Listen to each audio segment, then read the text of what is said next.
Well, thank you for joining us once again for our reading through the Bible as we continue to work our way chapter by chapter, verse by verse, book by book through God's Word. I hope you've been enjoying yourself and learning as I have. We come now to the final of the five major prophets, what are called the major prophets. Major prophets because they were larger than the minor prophets, and so they each had a scroll of their own, whereas the 12 minor prophets shared one large scroll. Each of the five major prophets had their own scroll. There was actually four scrolls because Jeremiah and Lamentations were on the same scroll. So Isaiah, Jeremiah, and Lamentations were on the same scroll, Ezekiel and Daniel. So those are the five major prophets. And of course, we all know that Daniel is the best book of the Bible because Daniel has the best name in the Bible. I'm just kidding. So please don't email me and tell me how wrong I am about that. The author of the book of Daniel is Daniel, who was a young man carried off into captivity, probably somewhere around 605 BC, and carried off into Babylon. He remained there in Babylon and ministered there until after the temple was rebuilt in 516 BC. The authorship of Daniel probably dates roughly around the end of his ministry, probably somewhere around 536 to 530. I said 516. I was 20 years too late there, sorry. 536 is what I meant, near the end of Daniel's ministry, and the book of Daniel would have been written either by him in his old age or shortly following his death by a scribe or a close associate. The events of Daniel's life, of course, begin with the exile and the elevation in the beginning chapter, the first chapter. And then there are different recorded events in the life of Daniel and his three friends as they are leaders in the Babylonian Empire as they're elevated. Some of the things you'll probably want to notice regarding the structure is the first 6 chapters of Daniel will be relatively easy to read. They'll be quick to move through. They're interesting and interesting narratives. They tell interesting stories. The later chapters, Daniel 7 to 12, include the apocalyptic visions, visions of the future, revelation of the end times. When we hear apocalypse, remember, apocalypse doesn't, strictly speaking, mean destruction and chaos. It means a revealing. The Greek word apocalypse is the same word that is used for revelation, sort of a drawing back of the curtain, something revealed. And so the last 6 chapters of Daniel are revelation or apocalyptic literature. And that's where he sees visions of different things that are going to come about, and they're explained to certain extents within the text. Some of the themes you want to keep in mind as we read through. God's sovereignty is huge because we see as Israel is taken into captivity, it could appear very much like God wasn't in control, that the God of Israel had been overcome by the gods of Babylon. But ultimately, throughout this text, we see time and time again where God is actually working behind the scenes. God has a purpose. God is bringing about the events to in accordance with his plan. And then, of course, along with that is the faithfulness of God to those who are faithful to him, to those who acknowledge him. He is with them throughout this entire book. And then, of course, the third theme that you want to keep in mind is the apocalyptic sort of future foretelling of the end times. And by the way, Revelation, the last book of the Bible, draws heavily from the images that we find here in Daniel. As I said before, also in Ezekiel, and to a lesser extent as well, Isaiah. Let's see, I think that's probably good for an introduction. Why don't we open with prayer? Heavenly Father, we thank you for the privilege of reading your word. We ask your blessing upon that reading, that those of us who are reading and listening to it will hear you speak loudly and clearly, that we will be encouraged and instructed about your work, even in pagan nations where it seems as though God has been pushed aside and disregarded. Um, we thank you that no matter where we are, whether our nation ostensibly claims to believe in you or rejects you outright, we know that you are still sovereign and you are in control of all things. And as we prepare to read through this book and be reminded of this truth and others, we thank you and ask your blessing on it. We dedicate this and ourselves to you, and we pray this all in Jesus' name. Amen.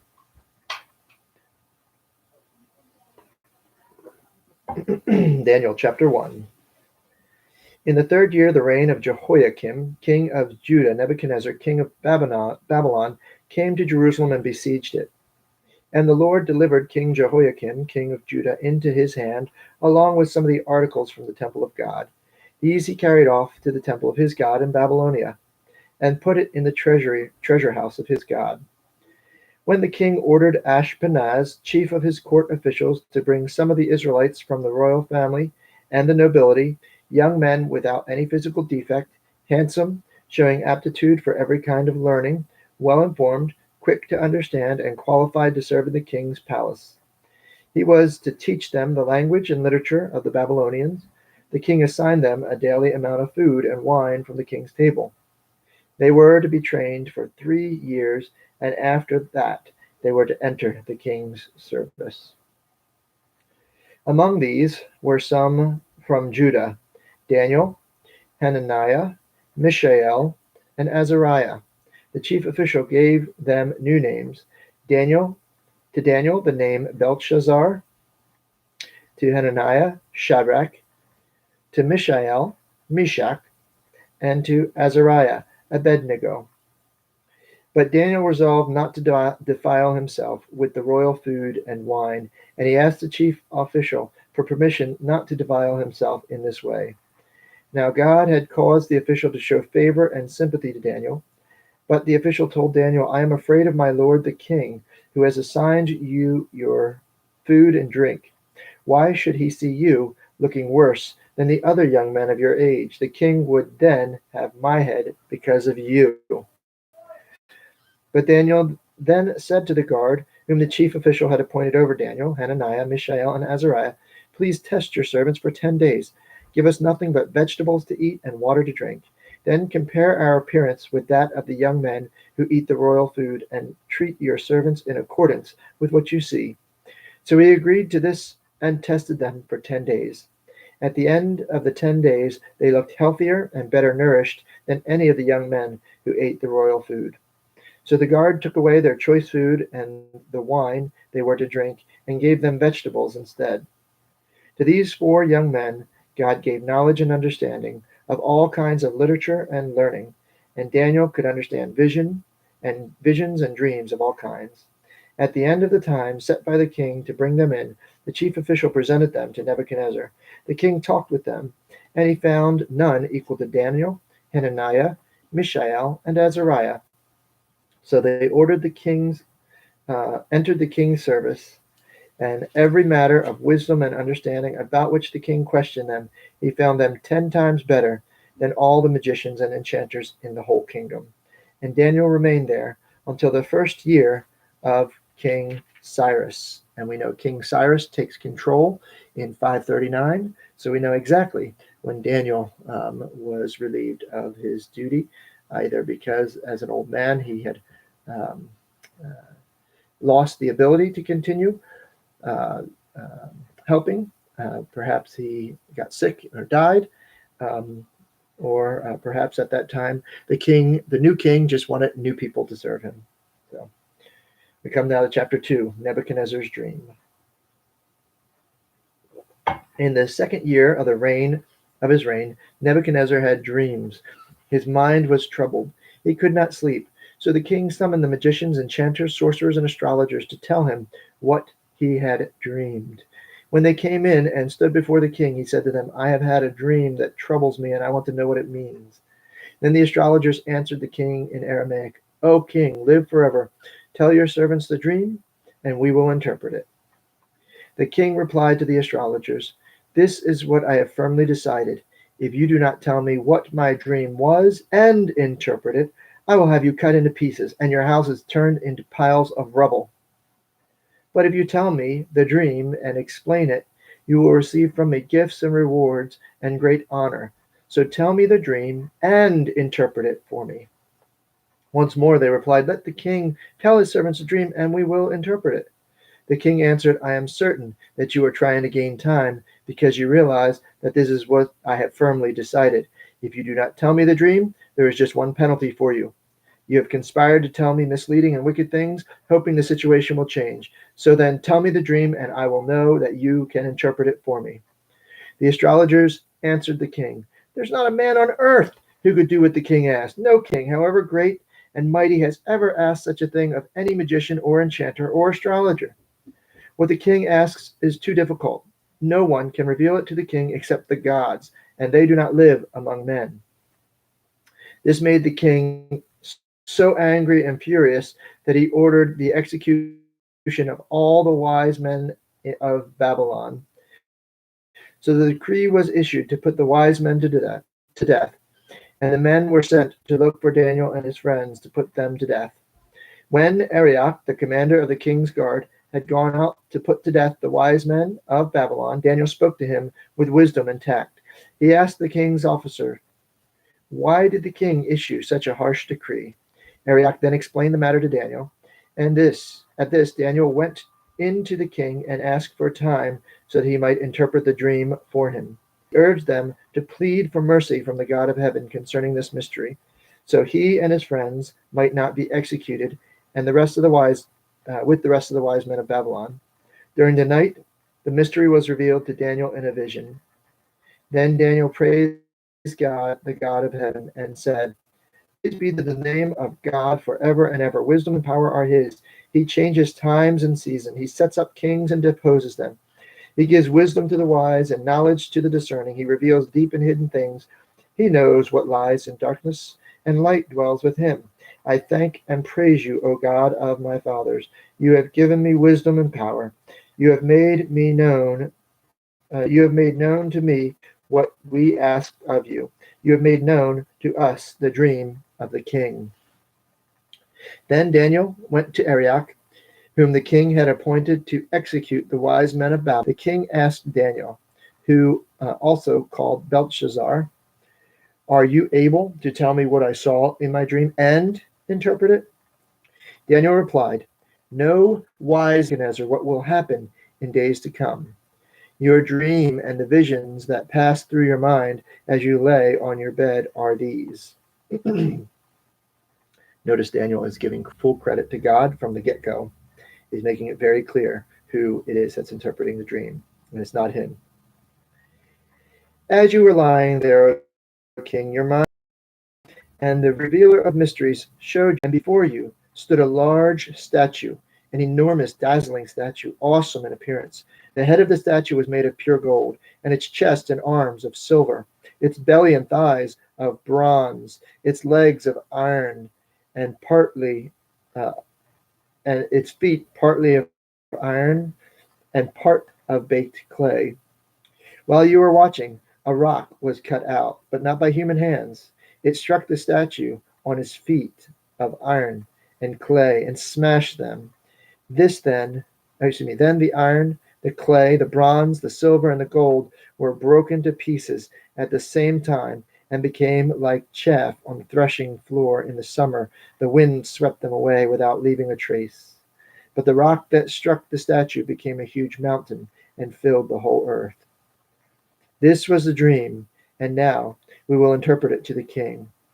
You, O king, are the King of kings. The God of heaven hath given you dominion and power and might and glory.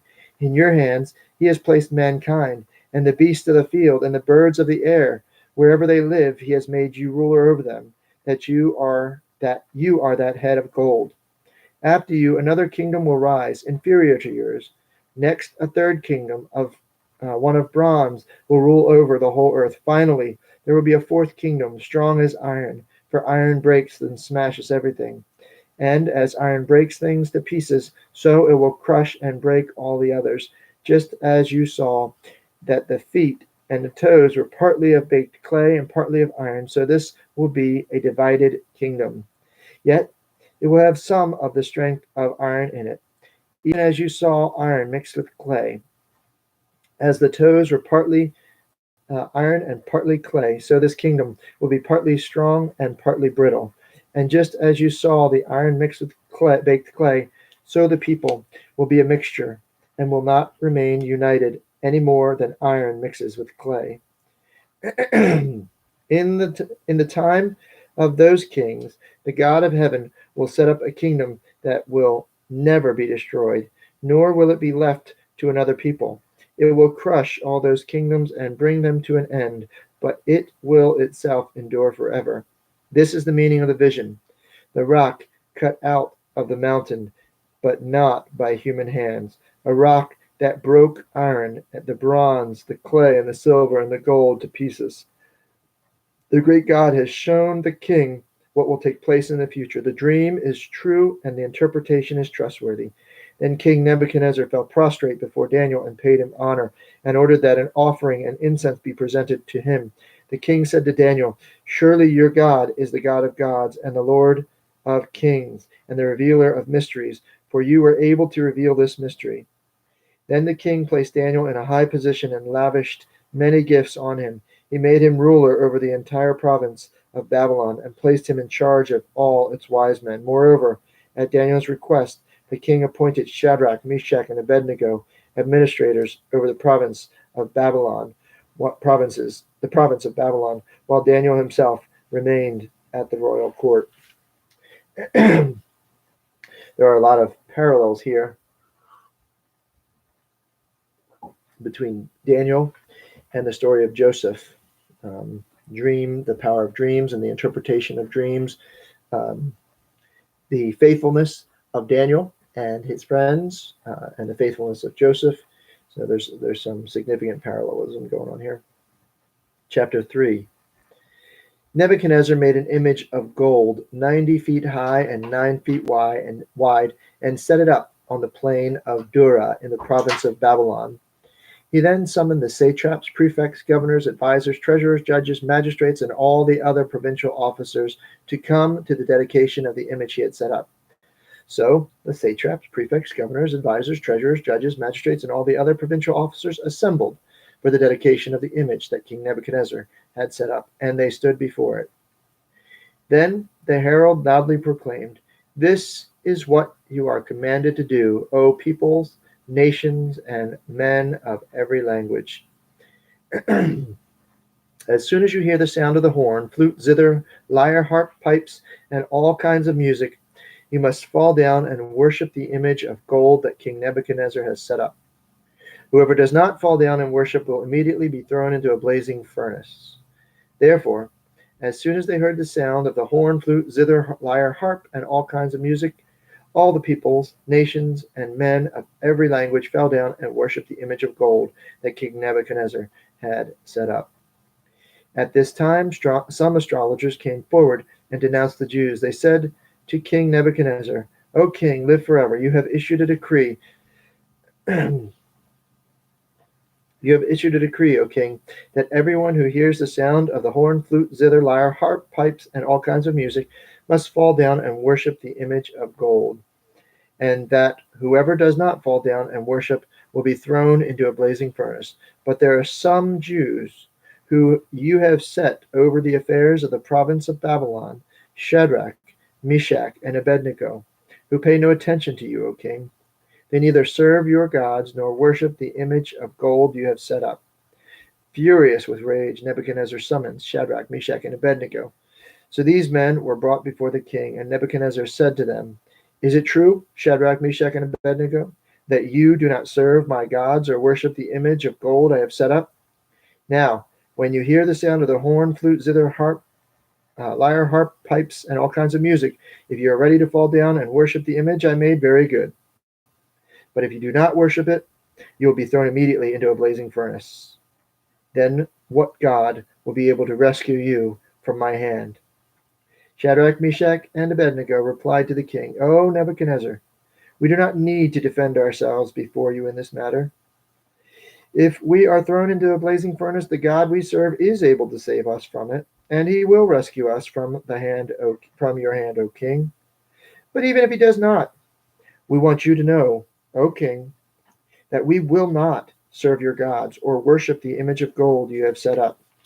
Then Nebuchadnezzar was furious with Shadrach, Meshach, and Abednego, and his attitude toward them changed. He ordered the furnace heated 7 times hotter than usual, and commanded some of the stronger soldiers in his army to tie up Shadrach, Meshach, and Abednego and throw them into the blazing furnace. So these men, wearing their robes, trousers, turbans, and other clothes, were bound and thrown into the blazing furnace. The king's command was so urgent and the furnace so hot that the flames of the fire killed the soldiers who took up Shadrach, Meshach, and Abednego. And these 3 men, firmly tied, fell into the blazing furnace. Then King Nebuchadnezzar leaped to his feet in amazement and asked his advisors, "Weren't there 3 men that were tied up and threw into the fire?" They replied, "Certainly, O king." He said, "Look, I see 4 men walking around in the fire, unbound and unharmed, and the 4th one looks like the son of the gods." And most people will guess that he is a pre-incarnate Christ, that he is Jesus come to rescue the 3. It's possible that that's true, or possible that he's an angel. We're not sure. Nebuchadnezzar, but the reference there to the son of the gods, plural, Elohim, could be son of God as well. So, not that Nebuchadnezzar would necessarily recognize Jesus if he saw him, but it is possible that it is Jesus. Nebuchadnezzar then approached the opening of the blazing furnace and shouted, "Shadrach, Meshach, and Abednego, servants of the Most High God, come out, come here."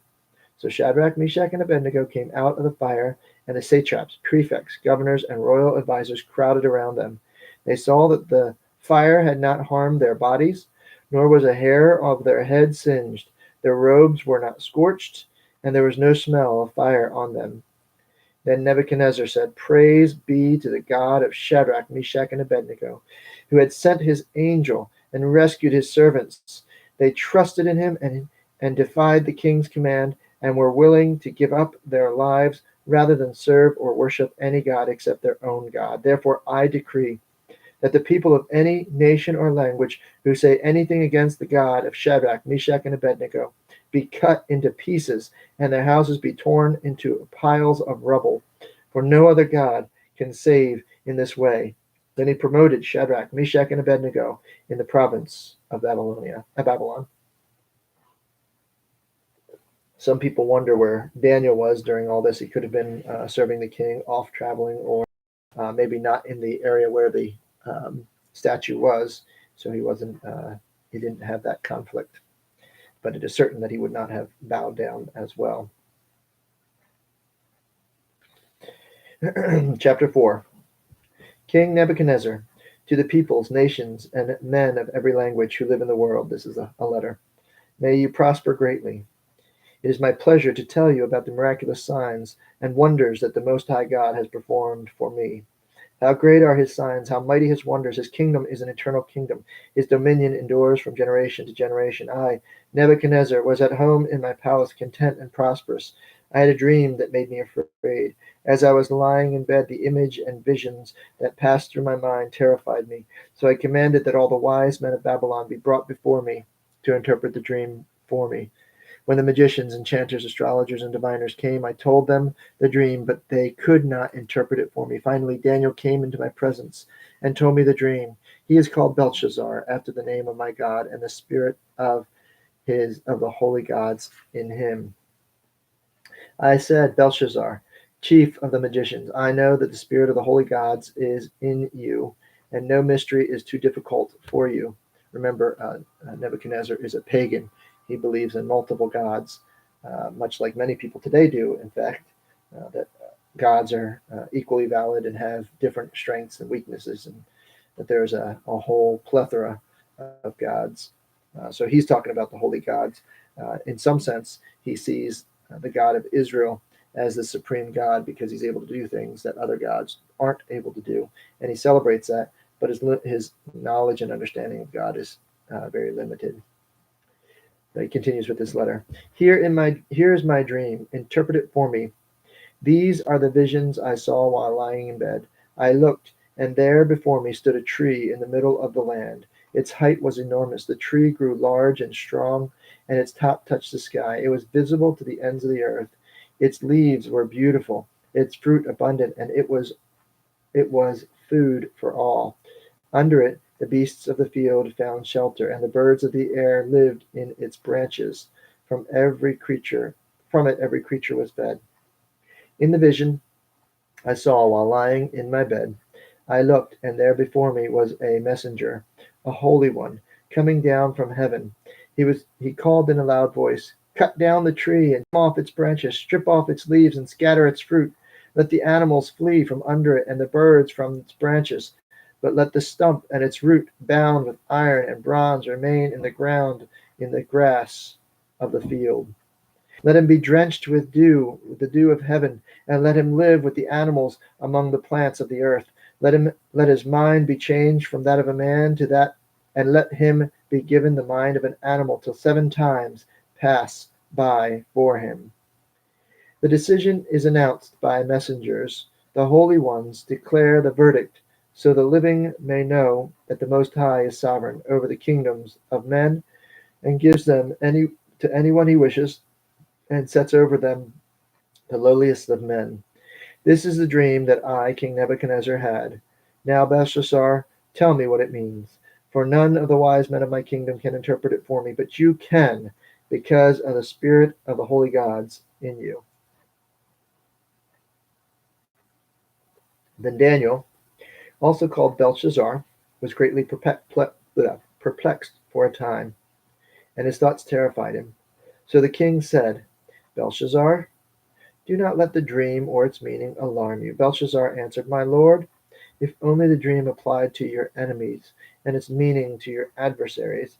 The tree you saw, which grew large and strong, with its top touching the sky, visible to the whole earth, with beautiful leaves and abundant fruit, providing food for all, giving shelter to the beasts of the field, and having nesting places in its branches for the birds of the air. You, O king, are that tree.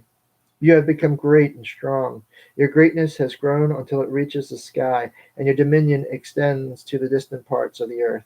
You, O king, saw a messenger, a holy one, coming down from heaven and saying, 'Cut down the tree and destroy it, but leave it the stump bound with iron and bronze in the grass of the field. While its roots remain in the ground, let him be drenched with the dew of heaven, and let him live like the wild animals until 7 times pass by for him.' This is the interpretation, O king, and this is the decree the Most High has issued against my lord the king. You will be driven away from people, and will live with the wild animals. You will eat grass like cattle, and be drenched with the dew of heaven. 7 times will pass by you until you acknowledge the Most High is sovereign over the kingdoms of men and gives them to anyone he wishes. The command to leave the stump of the tree with its roots means that your kingdom will be restored to you when you acknowledge that heaven rules. Therefore, O king, be pleased to accept my advice. Renounce your sins by doing what is right, and your wickedness by being kind to the oppressed. It may be that then your prosperity will continue."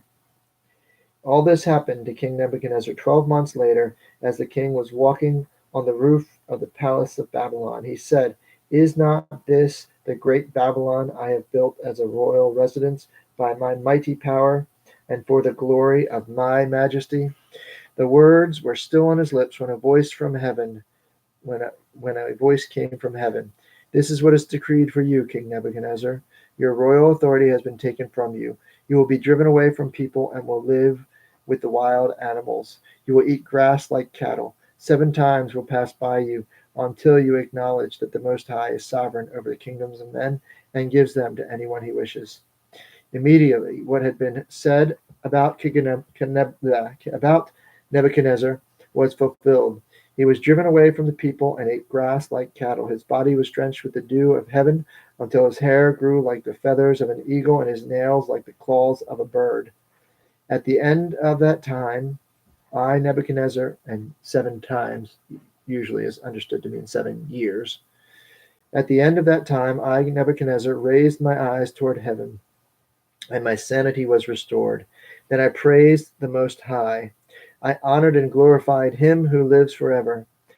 His dominion is an eternal dominion. His kingdom endures from generation to generation. All the peoples of the earth are regarded as nothing. He does as he pleases. With the powers of heaven and the peoples of earth, no one can hold back his hand or say to him, "What have you done?" At the same time that my sanity was restored, my honor and splendor were returned to me for the glory of my kingdom. My advisors and nobles sought me out, and I was restored to my throne and became even greater than before. Now I, Nebuchadnezzar, praise and exalt and glorify the King of heaven, because everything he does is right, and all his ways are just, and those who walk in pride he is able to humble. Chapter 5. King Belshazzar gave a great banquet for 1,000 of his nobles and drank wine with them. While Belshazzar was drinking his wine, he gave orders to bring in the gold and silver goblets that Nebuchadnezzar, his father, had taken from the temple in Jerusalem, so that the king and his nobles, his wives, and his concubines might drink from them. So they brought in the gold goblets that had been taken from the temple of God in Jerusalem, and the king and his nobles, his wives, and his concubines drank from them. As they drank the wine, they praised the gods of gold and silver, bronze and iron, of wood and stone. Suddenly, the fingers of a human hand appeared and wrote on the plaster of the wall near the lampstand in the royal palace. The king watched the hand as it wrote. His face turned pale, and he was so frightened that his knees knocked together and his legs gave way.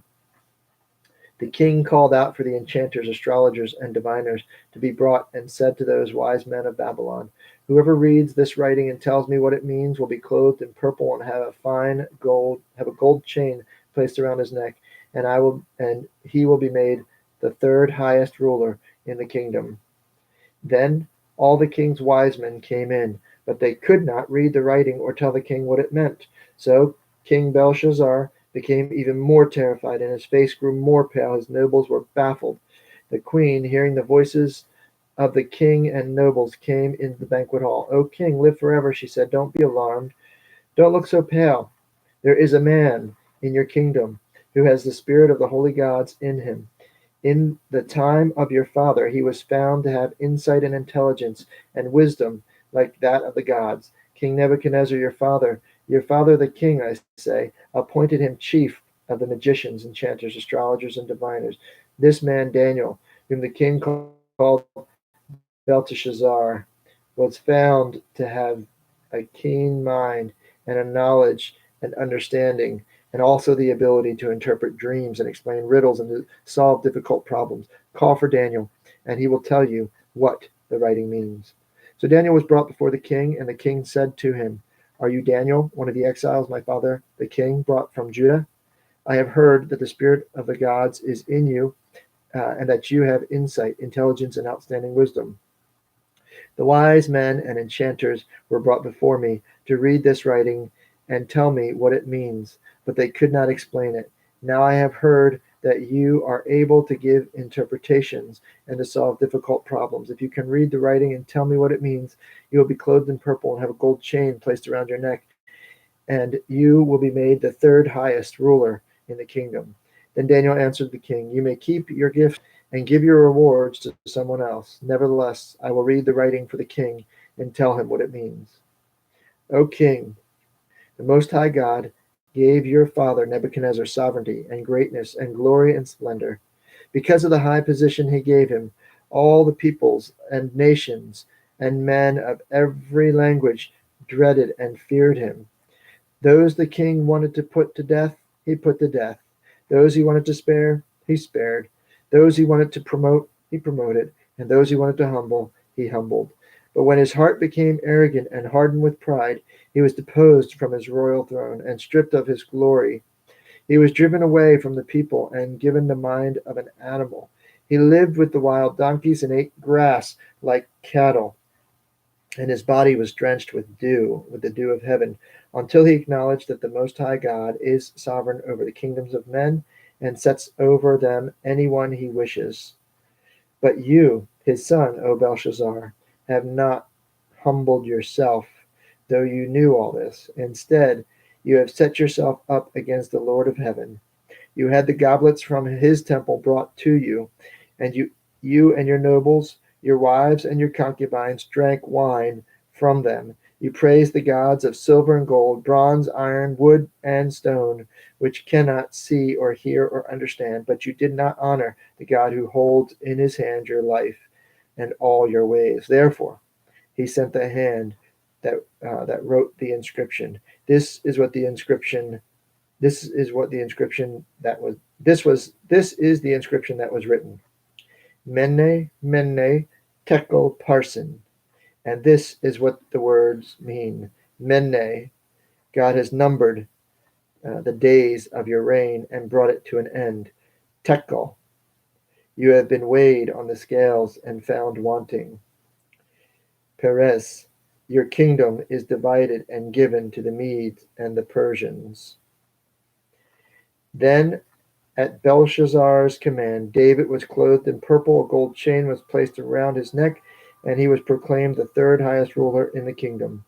That very night, Belshazzar, king of the Babylonians, was slain, and Darius the Mede took over the kingdom at the age of 62. Chapter 6. It pleased Darius to appoint 120 satraps to rule throughout the kingdom, with 3 administrators over them, one of whom was Daniel. The satraps were more accountable to them, so that the king, the satraps were made accountable to them, so that the king might not suffer loss. Now Daniel so distinguished himself among the administrators and satraps by his exceptional qualities that the king planned to set him over the whole kingdom. At this, the administrators and satraps tried to find grounds for charges against Daniel in conduct of government affairs, but they were unable to do so.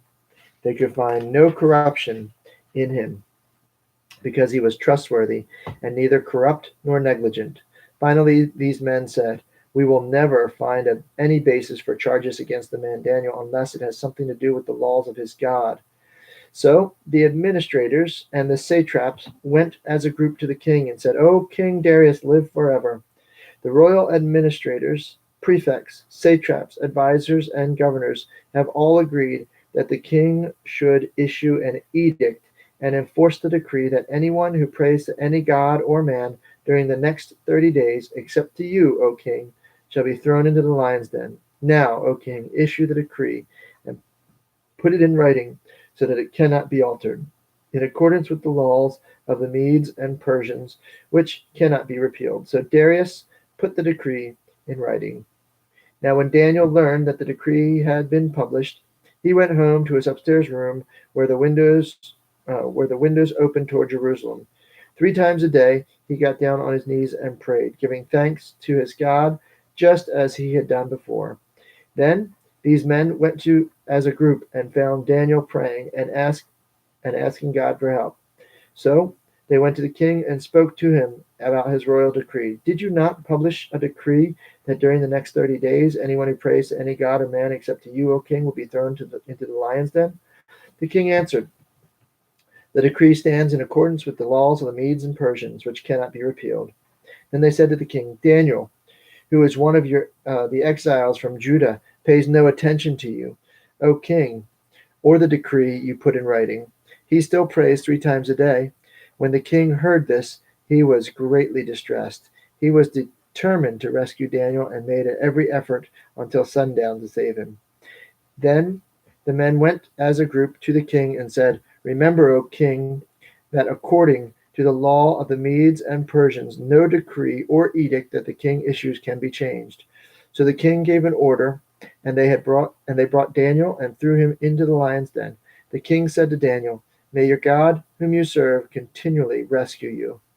A stone was brought and placed over the mouth of the den, and the king sealed it with his own signet ring. And with the ring, the nobles, and with the ring of the nobles, so that Daniel's situation might not be changed. Then the king returned to his palace and spent the night without eating and without any entertainment being brought to him, and he could not sleep. At the first light of dawn, the king got up and hurried to the lion's den. When he came near the den, he called to Daniel in an anguished voice, "Daniel, servant of the living God, has your God, whom you serve, continually been able to rescue you from the lions?" Daniel answered, "O king, live forever. My God sent his angel, and he shut the mouths of the lions. They have not hurt me, because I was found innocent in his sight. Now, have I ever done any wrong before you, O king?" The king was overjoyed and gave orders to lift Daniel out of the den. And when Daniel was lifted from the den, no wound was found on him, because he trusted in his God. At the king's command, the men who had falsely accused Daniel were brought in and thrown into the lion's den along with their wives and children. And before they reached the floor of the den, the lions overpowered them and crushed all their bones. Then King Darius wrote to all the peoples, nations, and men of every language throughout the land, "May you prosper greatly. I issue a decree that in every part of my kingdom people must fear and revere the God of Daniel. For he is the living God, and he endures forever. His kingdom will not be destroyed. His dominion will never end. He rescues and saves. He performs signs and wonders in the heavens and on earth. He has rescued Daniel from the power of the lions." So Daniel prospered during the reign of Darius and the reign of Cyrus the Persian. And we know then that Cyrus comes, and he is in charge of the empire, and Daniel is finishing his time in leadership there when Cyrus issues the decree to send the Israelites back into Jerusalem to rebuild the temple. So it is quite possible, even probable, that Daniel impacted this decision. Chapter 7.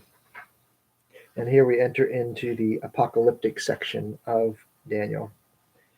In the first year of Belshazzar, king of Babylon, Daniel had a dream, and visions passed through his mind as he was lying on his bed. He wrote down the substance of his dream. Daniel said, "In my vision at night I looked, and there before me were four winds of heaven, churning up the sea. Four great beasts, each different from the others, came up out of the sea. The first was like a lion, and it had the wings of an eagle. I watched until its wings were torn off, and it was lifted from the ground, so that it stood on 2 feet like a man, and the heart of a man was given to it. And there before me was a second beast, which looked like a bear. It was raised up on one of its sides, and had 3 ribs in its mouth between its teeth. It was told, 'Get up and eat your fill of flesh.' After that I looked, and there before me was another beast, one that looked like a leopard, and on its back it had 4 wings like those of a bird. The beast had 4 heads, and it was given authority to rule. After that, in my vision at night I looked, and there before me was a 4th beast, terrifying and frightening and very powerful. It had large iron teeth. It crushed and devoured its victims and trampled underfoot whatever was left. It was different from all the former beasts, and it had 10 horns. While I was thinking about the horns, there before me was another horn, a little one, which came up among them, and 3 of the first horns were uprooted before it. The horn had eyes like the eyes of a man, and a mouth that spoke boastfully. As I looked, and this is a quote, "Thrones were set in place, and the Ancient of Days took his seat.